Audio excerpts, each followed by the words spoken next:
નમસ્તે વિદ્યાર્થી મિત્રો, ધોરણ 12 કોમર્સમાં વિષય સ્ટેટમાં ચેપ્ટર 4 છે સામયિક શ્રેણી.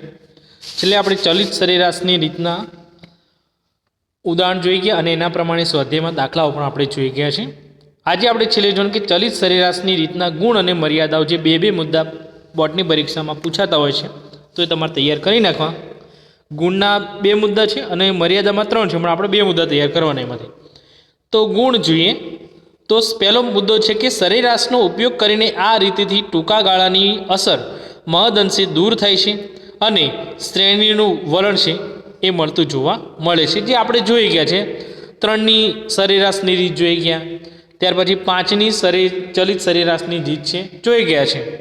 2 જવાબના ખાના હોય, આપણે 5 રકમનો સરવાળો હોય કે 3 રકમનો આપણે કરીએ છીએ, 3 વડે અને 5 વડે ભાગીએ છીએ તો આપણને જે વલણ હોય, જે જવાબ હોય છે આપણને એ મળે છે. અને કીધું કે ટૂંકા ગાળાની અસર જે હોય એમાં આપણે જો ને વર્ષનો ગાળો હતો, એક વર્ષનો ગાળો હતો, કોઈ લાંબા સમયનો ગાળો હતો નહીં. અથવા તો 1 વર્ષનું હોય તો એમાં અલગ અલગ મહિનાનું હોય, અઠવાડિયાનું હોય છે, એ પ્રમાણે આપણે રકમ આપતા હતા. ટૂંકા ગાળાની અસર અહીંયા જોવા મળે છે અને એનું વલણ છે જાણી શકાય છે. બીજો મુદ્દો છે કે આ રીતમાં પ્રમાણમાં ઓછી અને સરળ ગણતરી હોવાથી તે સમજવામાં સહેલી છે. અને આપણે જોઈ ગયા છે, દાખલા ગણ્યા છે, ખૂબ જ સરળ છે અને ગણતરી છે.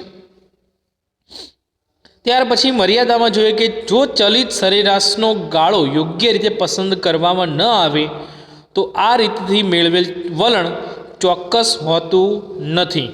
બરાબર છે. સમયગાળો ચોક્કસ હોય છે, એટલે કે મહિનાનો હોય તો જાન્યુઆરી, ફેબ્રુઆરી, માર્ચ એમ એ રીતે. પછી 3 માસનો સમયગાળો હોય તો કે જાન્યુઆરી, પછી 3 મહિના પછી એપ્રિલ આવે, એપ્રિલ પછી ઓગસ્ટ આવે, ઓગસ્ટ પછી એ 3 મહિનાનો સમયગાળો હોવો જરૂરી છે. વર્ષનો હોય તો વર્ષની ગેપ હોવી જરૂરી છે. 10 વર્ષની ગેપ હોય તો 10 વર્ષનો સમયગાળો હોવો જરૂરી છે. બરાબર છે. અને આપણે આ બધા 4.3માં તમને દાખલાઓ આપેલા છે, જેમાં સમય છે 1 મહિનાનો, તો બીજા દાખલામાં જોઈએ વર્ષ પ્રમાણે જોઈએ તો 1 વર્ષનો સમયગાળો હતો. અને ક્વાર્ટરલી જોઈએ તો ચોથા દાખલામાં આપણને 3 મહિનાનો સમયગાળો આપેલો હતો દરેક વર્ષમાં છે. બરાબર છે. શરૂઆતના તેમજ અંતિમ અમુક સમય માટે આ રીતથી વલણનું અનુમાન મળતું નથી. એટલે કે શરૂઆતના અને અંતિમ અમુક સમય માટે તો એ આપણે આના આધારે જાણી શકતા નથી. એમ કે જાન્યુઆરીથી 3 મહિના લેવાનું છે, એટલે આપણે છેલ્લા 3 મહિના હોય ઓક્ટોબર, નવેમ્બર અને ડિસેમ્બર એમ, તો એ પ્રમાણે આપણે અહીંયા અનુમાન છે મેળવી શકાતું નથી. ભવિષ્યના અનુમાન માટે કોઈ ચોક્કસ ગાણિતિક સૂત્ર મળતું નથી. કોઈ સૂત્રની ગણતરીથી અહીંયા આપણે દાખલાની ગણતરી કરતા નથી. જે આપણે પદ્ધતિ જોઈ ગયા ન્યૂનતમ વર્ગોની જે રીત હતી એમાં આપણે દાખલાની ગણતરી સૂત્રોને આધારે કરતા હતા. બરાબર. હવે એક ઉદાહરણ છે ને એ પ્રમાણે એક દાખલો જે 3 માર્ક્સમાં ઘણીવાર પૂછાતો હોય છે.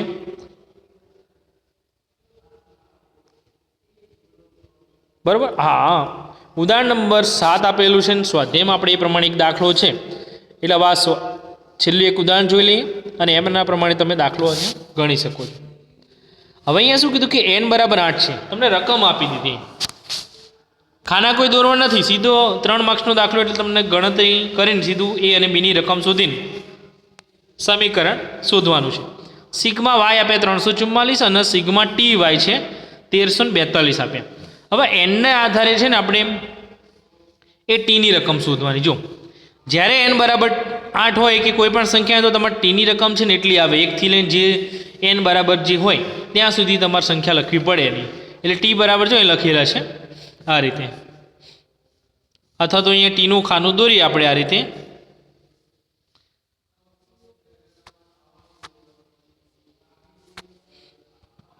અને આપણે ટીનો વર્ગ આવતો 1 2 3 4 5 6 7 અને 8. બરાબર. n બરાબર 8 સુધી છે એટલે આપણે 8 સુધી લખીએ. હવે સિગ્મા ટી થાય એટલે આનો સરવાળો છે ને સિગ્મા ટી કહેવાય. બરાબર છે. કેટલો થાય છે?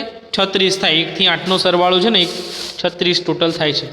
પછી એનો વર્ગ કર્યો. અહીંયા જુઓ સિગ્મા ટીનો વર્ગ છે, કેમ કે આપણે સૂત્રમાં અહીંયા આવે છે, બીના સૂત્રમાં છેદમાં આવે છે ને, અંડરલાઇન કરેલું છે, n સિગ્મા ટીનો વર્ગ આવે છે. બરાબર છે.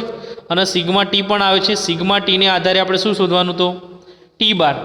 હવે સિગ્મા ટી એટલે 36 આવે. આ સૂત્રમાં જો ટી બાર બરાબર સિગ્મા ટી છેદમાં n 36/8 એટલે 4.5 ટી બારનો જવાબ આવે છે.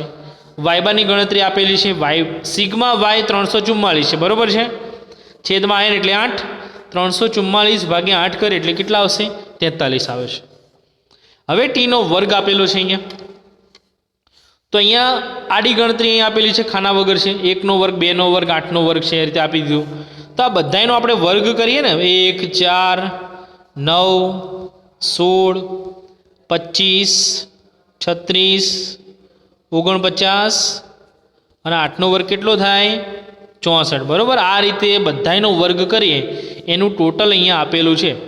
એને કહેવાય સિગ્મા ટીનો વર્ગ 204 થશે, બરાબર. આ રીતે તો એ ટોટલ આપી દીધું. એટલે ગણતરી તમારે n 8 હોય તો આ રીતે કરવાની, 7 હોય તો આપણે 1 થી 7 લેવાના, અને 1 થી 7 રકમનો વર્ગ કરીને એનો સરવાળો એટલે સિગ્મા ટીનો વર્ગ થશે, બરાબર. ટી બાર વાય બાર શોધી નાખ્યા. ટી બાર 4.5 આવે છે, વાય બારમાં 43. હવે બીનું અહીંયા સૂત્ર લીધું છે આ પ્રમાણે,